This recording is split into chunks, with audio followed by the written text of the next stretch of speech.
What's up, internet? My name's Ori. Welcome back to the channel. If you're new here, hit that subscribe button. You like this video, hit that like button, hit that notification bell. You'll never miss a video. You'll never miss a stream. Today is Sunday, September 10th, day number 40 inside the Big Brother house.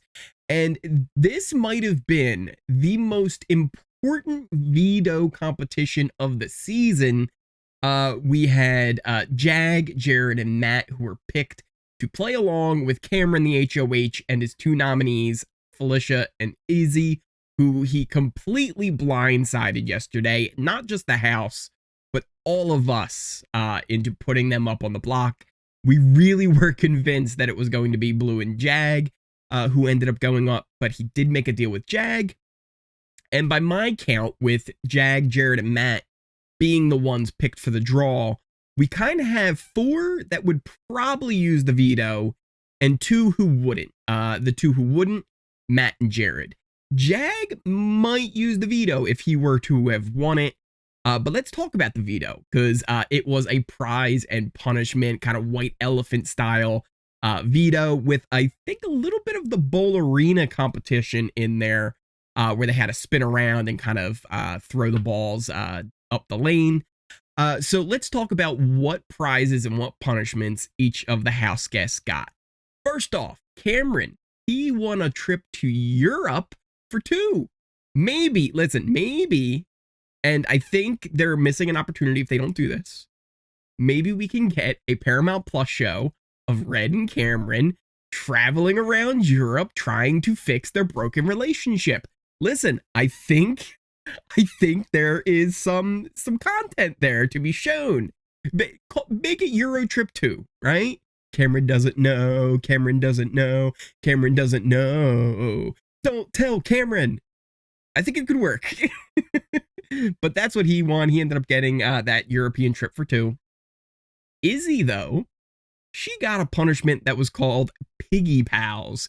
What's that, you might ask? Well, she had to choose another house guest to do a one of those like long punishments that take 12 hours to complete. This one was all about moving dirt. They have these little cups, like little coffee cups, that they're moving the dirt back and forth with. They have to do it like 2,000 times, I believe, so about 1,000 trips each. And then usually that goes along with these competitions or these challenges that they have to do, these punishments, is if you don't complete it in the time, you're not eligible to compete in the next veto competition. And there's a little bit of confusion on who that rule affects. At first, we were thinking, well, maybe it actually affects both of them. So if you're Izzy, you kind of want to sabotage here, because then that would mean that Cameron can't play an HOH and he can't play in the veto next week, virtually guaranteeing that whoever has the HOH has a free shot at taking Cameron out. But there may be a chance that it only affects Izzy, and that's why a lot of people seem to be thinking like, oh yeah, Cameron's just kind of dogging it out there. He's not really doing everything he can. He was throwing dirt at Izzy at one point. They're still currently doing it overnight at the moment. Last I heard, when Matt finally came inside to head to bed, was that they were at about 600 times. So just a little more than a quarter of the way done. So we'll see how that all goes and when they'll end up actually finishing that. Sad part is, we're not actually getting to watch it on the feeds. Like I said, they're currently doing it, but if I give you a little check-in here, everybody's asleep. This is what we got on all the quad cams. Well, I say everybody, but there's Izzy walking into the room there. So they're not showing us them doing the dirt stuff, but that's what's been happening with that. Moving on from that, we've got Felicia. Felicia also got a punishment. She basically has to walk around in a kayak the whole time. She is up the creek without a paddle. Well, technically she has a paddle, and not just a paddle, she has a partner in Cirie. So her and Cirie have this like 2-person kayak. They have to be in it the entire time whenever they want to move around. They have to use the paddles like they're actually paddling down a river. There was a lot of an adjustment period as they were getting used to how to maneuver around the house. So that would be kind of fun. They only have to do that, though, I believe, for 48 hours, just 2 days pretty much. Izzy, again, they have to do that for 12 hours moving the dirt, and then they will probably end up having to wear their like pig onesie costumes for the rest of the week. Then let's move on to the other three, since Cameron didn't win veto, Izzy didn't win veto, and Felicia didn't win veto. That means Jag, Jared, or Matt won veto. Well, Jag apparently had the chance to take the veto at one point, but he chose $5,000 instead. So Jag did not take the veto, and honestly, probably best for him at this point. He doesn't need to be the one to make that decision on who should come down or not. He has already kind of made his deal with Cameron that, hey, I'm not going to tell anybody about the deal we made. You're not going to put me up. You can do what you want this week, sir. I'm just going to back off. Jared wins the power of veto. He is the holder of the veto. He will get to decide who comes off the block, or if he even really uses it at all, because that's the thing. He doesn't have to, and I don't think he should. There's really no reason for him to use the veto. But here's the thing. I say veto winner, but he didn't win the competition. Apparently, Matt was the overall winner. He was the one who had the higher score, so he could have picked to take the veto if he wanted, but he allowed Jared to keep it. He ended up taking a punishment, which he may have at the time thought it was a prize, but it is a Dumal-O-Matic. We know that this competition was all Buddy Games theme, and Josh Duhamel, I think I called him Dumal, they're just there, Josh Duhamel, he is the host of that new show that's coming up, so he was supposed to be involved in this as well. And Matt is a Duhamel, a maniac. It's not as easy as you would think to say that. He's decked out in flannel, and actually, oh look, they have decided to show us the little piggy pals doing their thing. So this is what it looks like. Cam and Izzy making their way back and forth as they are just moving that dirt. Anyway, let's get back into this here. Matt, so he's got flannel on, he's got a whole outfit and vest. He has to take selfies every so often with Josh Duhamel, not the real one. There's a cardboard cutout that he has to carry around with him. He's basically Josh Duhamel's biggest fan. And he's got this Polaroid camera. There's a cork board, like a pin board, that he has to put all the stuff up on. And then also there's Duhamel candles, like those like Jesus candles, like the religious candles, but with Josh Duhamel. It's weird. We'll see how it is. It's going to be going on for probably the whole week. And that pretty much covers what happened in the actual veto competition. But the main course of yesterday was all about Jared and Cameron's conversation on what we should do with the veto. Now, before we talk about this, Jared, he knows that Cameron wants to put up Cirie. He knows it. He hasn't told him that, but he can tell, like, that's the play that Cameron's trying to do here.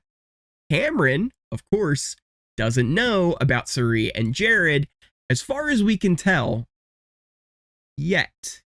So basically, this was a typical Cameron conversation where he's telling Jared, he's like, listen, I'm ready to drop a grenade, like blow up this house and like just completely just make a huge move if you want to do it. If you don't want to do it, we don't have to do it. You could say no and we won't. So he's giving him an out. He's saying like, listen, we don't have to do it, but if you're down, if you want to ride and you want to do this, like, let's roll and I'll fill you in on the plan. And Jared's just like, oh man, like, I don't know. And honestly, at this point, Jared, like, just go along with me. Like, yeah, I'm in. Let's ride. Like, what's your plan? Because you could always just not use the veto. You have the power right now. You don't have to go along with it. Just say you're in. There's no reason why you can't do that. Again, Cameron was very cagey with everything, and he was kind of laying things out, but he does seem to trust Jared, again, kind of from good work from Jared. Like, listen, as much as people like to rag on Jared's game and how much he messes up and how much information he slips, socially, he's really in a great position in the game. Almost everyone is okay with him. Nobody really talks to him as a threat or a target. And he's done a really good job to kind of make sure he's in with people, even when everybody else, like Cirie, might be in danger with someone like Cameron. He filled in Cameron the night before the red vote, that, Felicia was, trying to flip vote to red. And that's a big reason why Felicia went up on the block first.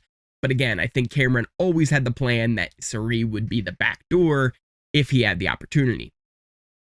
Once again, though, Cameron being very cagey, keeping all of his cards close to the chest, but he starts to fill in Jared on his plan. First off, he says, step 1, tell everybody you're not using the veto, which should be easy because Jared will not be using this veto. Maybe.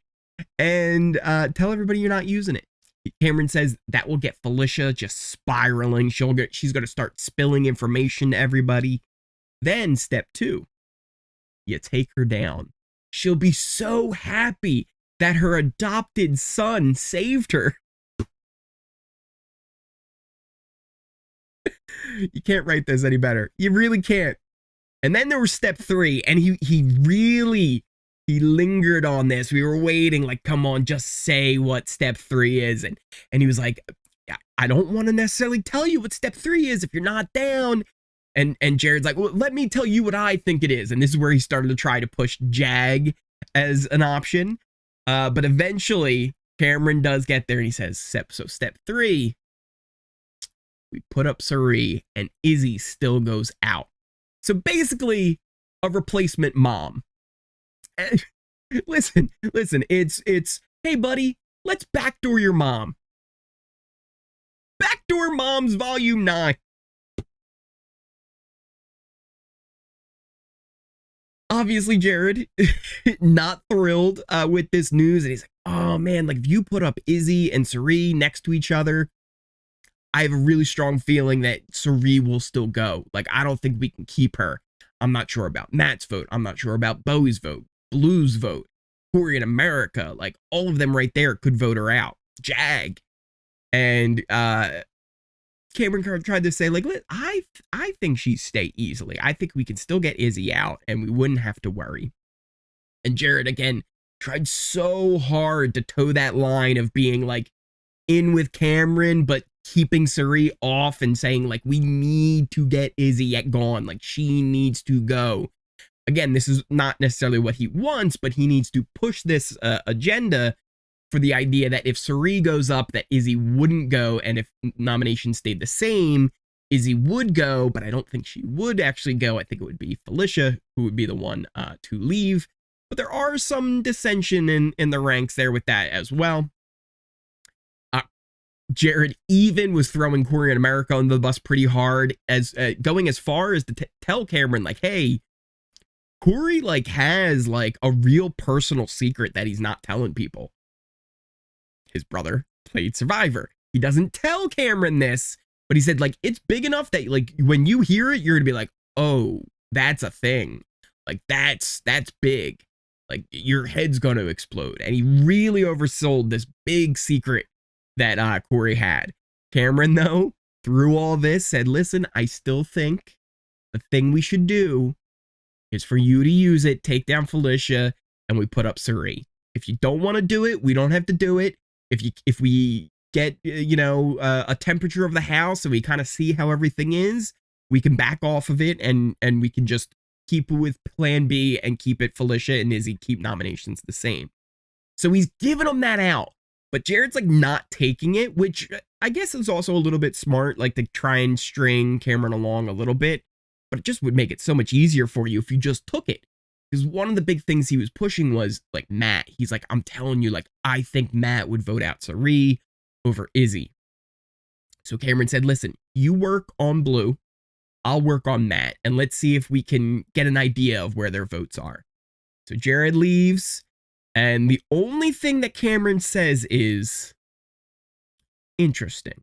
Now, what's interesting, Cameron? Is it that Jared was so against the idea of Cirie going up? Is it that he's very for Izzy going over Felicia? Because either way, that could be putting in Cameron's head, like, oh, he is really in tight with these moms, and one of these two moms have to go.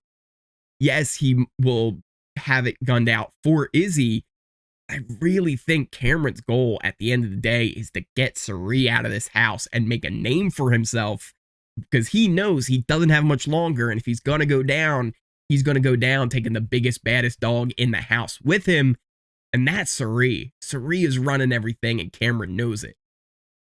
But the other thing I wonder is he catching on how much that Jared is pushing against Cirie?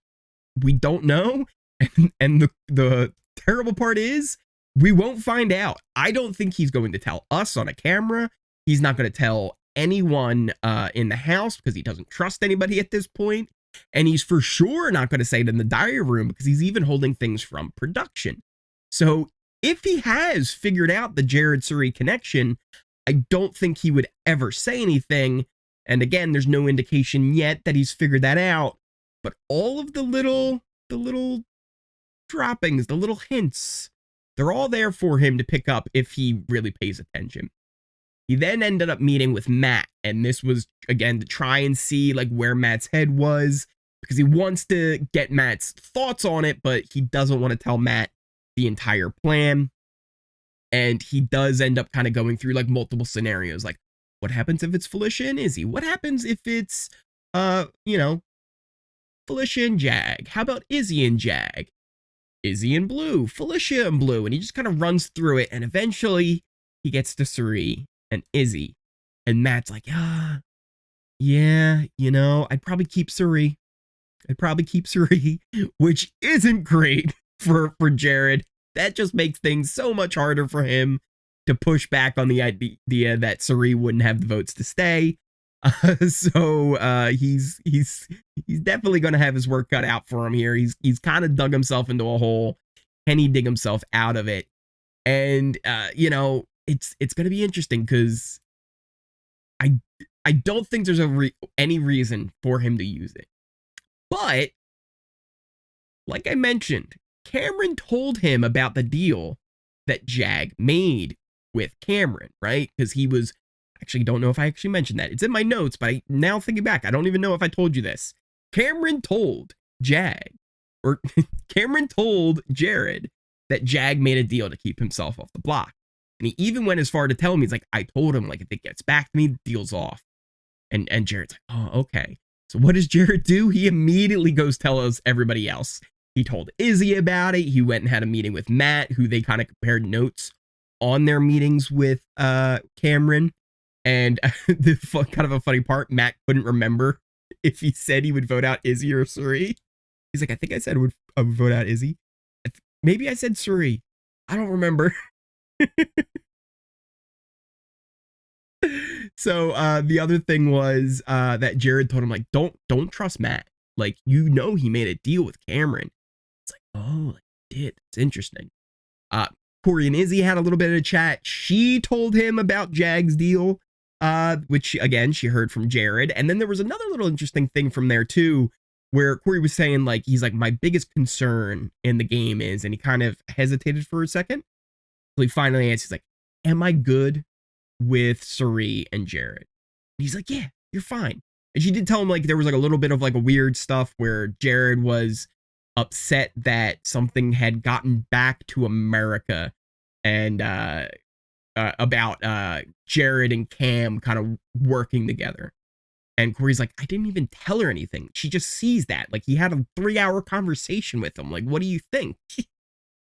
And then there was another kind of funny part where they were talking about, like, how much Cory can kind of control where America's thinking. He's like, listen, I think I can get her to protect who I need her to protect, but I don't know if I can get her to target Cameron. So he's like, I'm a little bit worried about that. And Izzy said, like, would bringing her into the fold of the 7 deadly sins would, like, as a replacement for Felicia, do you think she would, be good with that? Like, do you think she would like that? Now, it's a good thing that Cory knows about the 7 deadly sins, because if you're not aware, Cory's not in the 7 deadly sins. And he basically just says to her, he's like, I mean, it'd be kind of weird, like, why not me? Like, it'd be weird if you invited her and not us both. And I think that was literally just Izzy having like a brain fart of like, oh, right, that's one that you're not in.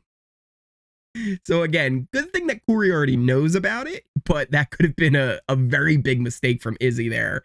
If Cory didn't actually know about it and he was he was then told, like, yeah, what if we brought her into the 7 deadly sins? He's like, what's the 7 deadly sins?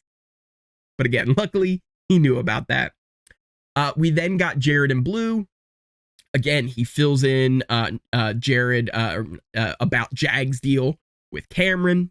And the other thing was, he asked her, he said, listen, what if it ended up being Izzy and Cirie? And she's like, you're going to use it? It's like, no, but like, what if it was? Like, who would you vote out? And she says, Cirie.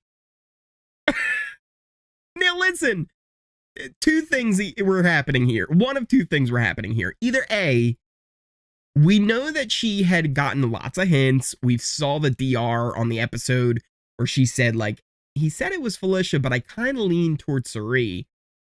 And we think she knows, but we don't know if she actually believes it or not. Like, that's always been kind of a question. Like, does she actually believe it? Maybe even that edit was a little bit in her favor where she was like, I lean towards Cirie, but also it could be Felicia, right? She could have said that in the very next sentence, but they cut it off. So we don't 100% know, like, if she actually does know Cirie is his mother. Now, if she doesn't and she just said Cirie, that'd be kind of funny on its own. But also, this could be her kind of trolling Jared, where he's like, who would you vote out? You know, Izzy or Cirie? And she goes, Cirie, because she knows it's his mom. And who likes their in-laws? Listen. It's the thing. Like I said, Cameron and Izzy, they started their punishment. They're still kind of going. Actually, it looks like Jag is coming out to give them some refreshments as we talk and take a little peek. You guys can see behind the scenes as I'm recording this. So they're still on their way. I don't know what their timer says they're at. Let's see. 784, I think it said. Maybe it's a little far away now. But 784-ish, about 800 passes. Again, they need to get to 2,000 before 12 hours is up. So they still got a good bit of time. So we'll see. We'll see how they do. I believe they started at 10 o'clock, so it goes to 10 a.m. Pacific time. And currently it is what, there 3 in the morning there. So we'll see how that all goes. I don't think there's going to be much game talk between Cameron, Izzy, and Jag, but I'm going to keep an eye on it. Now, one thing, and this is just a little bit Ori theory time. Maybe Cameron picked up on how much Jared and Matt did not want Cirie up on the block, and how much they were willing to save Cirie. And if he did pick up on that, whether or not he would put the pieces together that maybe, you know, Jared is, you know, Cirie's son, that's a stretch. But I very easily could see it put into Cameron's head of, oh, these moms, Felicia and Cirie, the fact that Jared and Matt are so close to them is not good for me. And since I'm taking shots at them, I need one of the moms to go. And if Jared is so set on Izzy going, that's not great for Cameron. He would really want Felicia to go. And if he can convince him to take down Felicia and put up Cirie, and Jared thinks Cirie is going, in that scenario, maybe he can convince him that now he wants to put up Jag, because here again is a little bit of trickery. He told Jag, if I hear about this from anyone, the deal is off. But that was kind of under the assumption that Jag would be the one, as I hit my microphone there, apologize, that Jag would be the one to spill the beans. But since he filled in Jared, and then Jared went and told the whole house, if it gets back to him now, it's not even Jag's fault. would Cameron actually realize, like, hey, the deal never got out until now, but now I told Jared and the deal got out? Because if the deal comes back to him, I don't think he's going to blame Jag, but he might publicly blame Jag, especially to Jared, to get him to try and use the veto. I don't think Jared will use the veto, but if he can convince him that Jag will be the replacement, he might consider it. It'd be a huge risk because you would have to put faith into Cameron that he's putting up Jag. And wouldn't it be something if he convinces Jared that Jag needs to go up now because he heard about the deal? Jared uses the veto on Felicia and Cirie ended up on the block. I don't think it will happen. This is more wishful thinking and hoping for more chaos on my end. But it is a scenario I could see Jared maybe falling for, but I also do not think there's any chance he would risk using that veto, and there's even a slim chance that Cirie is going up on the block. He just can't risk that. Because as soon as Cirie and Izzy touch the block next to each other, that is not good. And the only other way I could see him maybe thinking about it is if it's Cirie and Felicia up on the block. Because in that scenario, I think Cirie does stay. I think. Because then we also have to deal with, hey, Cory has said, like, if Cirie's on the block, I'll take a shot. Like, I'll try and make sure she leaves at that point. But he also feels good with her now. Maybe after Izzy kind of, talked him out of it and said, hey, yeah, no, like, you're good with them. Jared was a little bit worried, but otherwise you're good. There's a lot of dynamics at play right now. And this week went from being just the most boring week to being one of the most exciting ones. I wish Jared wasn't in control of the veto, but just the idea that Cameron now has more of a reason to start not trusting Jared and everything he's saying could mean even more going further in the game. But what do you guys think of everything going on? Let me know in the comments down below. What do you think of Jared winning veto? Are you happy that Cirie probably should be safe this week? Do you think Cameron's catching on that Matt and Jared are so protective of Cirie and are so close? Do you think that would change anything that he's trying to do? Do you think he might try and convince him that Jag will be his replacement, but really end up being the replacement mom?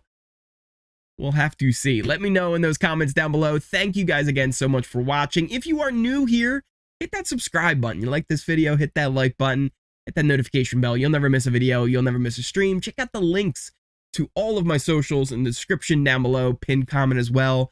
Things like my Kick, Twitch, Twitter, Discord. We've got an episode tonight where we'll see the nominations. I'm really actually excited to see the nomination ceremony since it's more of that old school style of, safe, kind of the pulling of the keys from the spinning wheel. But instead of keys, it's pies in people's faces. That's a little bit, it's a little bit of a twist on that old school nomination ceremony, but I'm excited to see that. Plus, Cameron's speech is supposed to be really good. Where he really kind of hits Izzy and Felicia right in the gut with some really good shots about people like Red and Hisam and how they turn their back on him. So let me know what you guys are thinking of everything in the comments down below. Thank you guys again so much for watching. I appreciate each and every one of you, and I will see you next time. Well, you see, I had just finished recording. And you can see what just happened. We have our first kiss, ladies and gentlemen. Cory and America. Cory and America.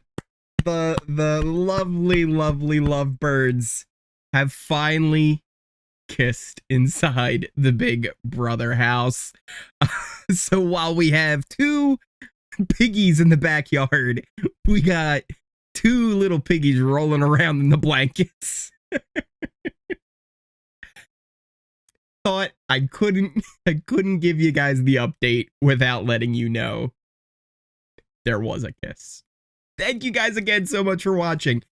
If you are new here, hit that subscribe button. You like this video, hit that like button, hit that notification bell.